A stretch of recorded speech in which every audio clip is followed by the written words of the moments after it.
Hello everyone, welcome in political science class. Today we are going to start the new chapter number 2, the electoral processes. Then now listen carefully. In this part of the chapter we are going to learn about the elections of India and how to choose a representative for our government. Okay, then now listen carefully. Elections have played a major role in the working of India's democracy. तो India की democracy में election ये एक बहुत ही बड़ा role work करते हैं। Elections and representation are two very important processes in democracy. तो डेमोक्रेसी के अंदर इलेक्शन और रिप्रेजेंटेशन ये दो बहुत ही इंपॉर्टेंट ऐसे प्रोसेसेस हैं। We know that people's representative are selected through elections. तो हमें ये बात पता है कि जो लोग हैं उनके रिप्रेजेंटेटिव्स जो है वो इलेक्शन के ज़रिए सिलेक्ट किए जाते हैं। तो elections help to bring a change in power through peaceful means. तो इलेक्शन के ज़रिए ही जो पावर है उसे शांततापूर्वक चेंज किया जाता है। तो different political parties get an opportunity to rule. तो अलग अलग जो पॉलिटिकल पार्टीज़ हैं उन्हें रूल की अपॉर्चुनिटी वहाँ पे मिलती है। Policies of the government and life of society also change. तो गवर्नमेंट की जो पॉलिसीज़ है वो और जो सोसाइटी की लाइफ है उसमें इसके ज़रिए चेंजेस आते हैं। We expect that the representative we elect should be efficient. तो हम आशा करते हैं कि हम जो भी रिप्रेजेंटेटिव वहाँ पे इलेक्ट करते हैं वो इफ़िशिएंट होना चाहिए, हॉनेस्ट होना चाहिए and trustworthy and that they should respect the opinion of people. तो वो हॉनेस्ट के साथ साथ ट्रस्टवर्दी भी वहाँ पे होना चाहिए और उसने जो लोगों के ओपिनियन है उसका रिस्पेक्ट करना चाहिए। The electoral processes should also be free, fair and reliable. तो जो इलेक्शन प्रोसेस है वो कैसी होनी चाहिए? वो फ्री होनी चाहिए, उसके बाद फेयर लेस होनी चाहिए, यानी किसी भी तरह का डर लोगों के अंदर नहीं होना चाहिए, फ्री होनी चाहिए, फेयर होनी चाहिए और रिलायबल विश्वसनीय ऐसी होनी चाहिए। To ensure that the constitution of India has made provisions for an independent election commission to administrator the election process in India. तो इस की वजह से जो इंडिया की जो कॉन्स्टिट्यूशन है उसमें एक अलग सा स्वतंत्र ऐसा इलेक्शन कमीशन वाला प्रोविज़न बनाया गया है और इंडिया में उसके ज़रिए इलेक्शन की प्रोसेस होती है। The election commission of India and the state level state election commissions conduct all important elections in our country. तो हमारी कंट्री के जो भी सारे इम्पोर्टेंट ऐसे इलेक्शंस है वो इलेक्शन कमीशन, इंडिया की जो इलेक्शन कमीशन है वो स्टेट लेवल और स्टेट इलेक्शन स्टेट लेवल पे वहाँ पे होने वाले इलेक्शन कंडक्ट करती है। ओके, उससे पहले हम ये डू यू नो वाला थोड़ा सा देख लेते हैं। What is representation? तो रिप्रेजेंटेशन क्या है? Modern democracy is representative democracy. तो जो मॉडर्न डेमोक्रेसी है वो कैसी है? रिप्रेजेंटेटिव डेमोक्रेसी है। In a democracy it is not possible to involve the entire population in the decision making process. तो जो डिसीजन मेकिंग प्रोसेस है उसमें पूरी जो पॉपुलेशन है वो इन्वॉल्व नहीं हो सकती, जिसकी वजह से resulted in the starting of the practice of election some people on behalf of entire population as representative who would run the government। तो जिसकी वजह से लोग अपने में से कुछ लोगों को वहाँ पे एज ए रिप्रेजेंटेटिव वहाँ पे सामने लाते हैं और जो गवर्नमेंट चलाएंगे। इस तरह के लोग या जो भी इलेक्टेड पीपल सामने आता है उसे रिप्रेजेंटेटिव वहाँ पे कहा जाता है। The representative who form the government who expected to be responsible to the people and give preference to the welfare of the people.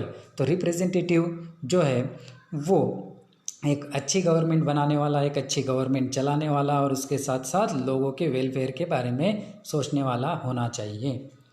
Then the entire process of election from declaring the date of elections to the declaration of result is carried out under the direction and control of election commission. तो मतलब जो election की process है या election के जो dates हैं और उसके बाद जो डिक्लेरेशन के रिज़ल्ट डिक्लेरेशन के जो डेट हैं, ये सब चीज़ें कंट्रोल करने वाला होता है इलेक्शन कमीशन। तो the election process is an inseparable component of the comprehensive democratic process। तो कॉम्प्रहेंसिव डेमोक्रेटिक प्रोसेस की बहुत ही मतलब इम्पोर्टेंट ऐसी जो चीज़ है वो इलेक्शन है और वो इनसेपरेबल ऐसा कंपोनेंट वहाँ पे माना जाता है।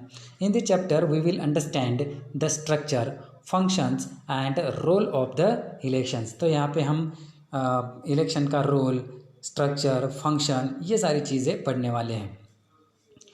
We will also discuss the reform require to be made in the electoral process.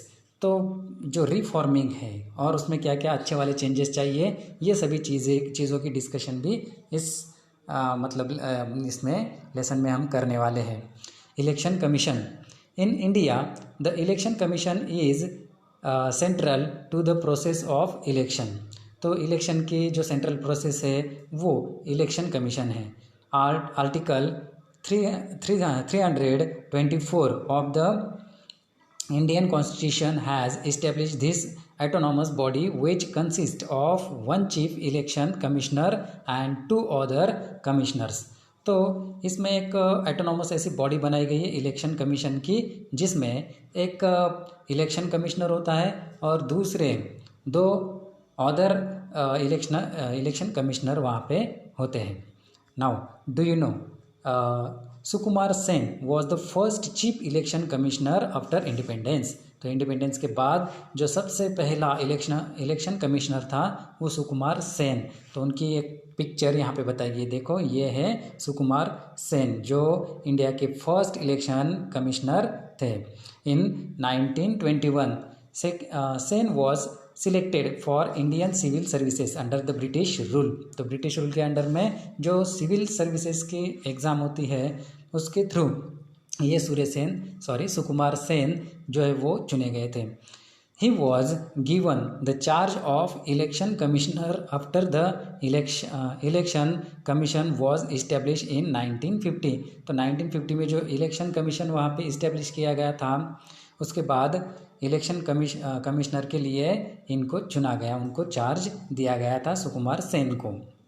Mister Sen efficiently handled the responsibility of the election commission in extremely adverse condition. तो बहुत ही एडवर्स कंडीशन में उन्होंने अच्छी तरह से अपने जो इलेक्शन कमिश्नर की जो ड्यूटी है वो अच्छी तरह से वहाँ पे हैंडल उन्होंने की हुई थी। Okay, the president appointed the election commissioner. तो ये इलेक्शन कमिश्नर को प्रेसिडेंट अपॉइंट करता है। The chief election commissioner cannot be removed from his post easily और on account of any political reason. तो किसी भी पॉलिटिकल रीज़न से या आसानी से इस इलेक्शन कमीशन को निकाला नहीं जा सकता। This is necessary so as to preserve the independence of election commission. तो ये सारी चीज़ें मतलब प्रिजर्व की गई है इलेक्शन कमिश्नर के लिए।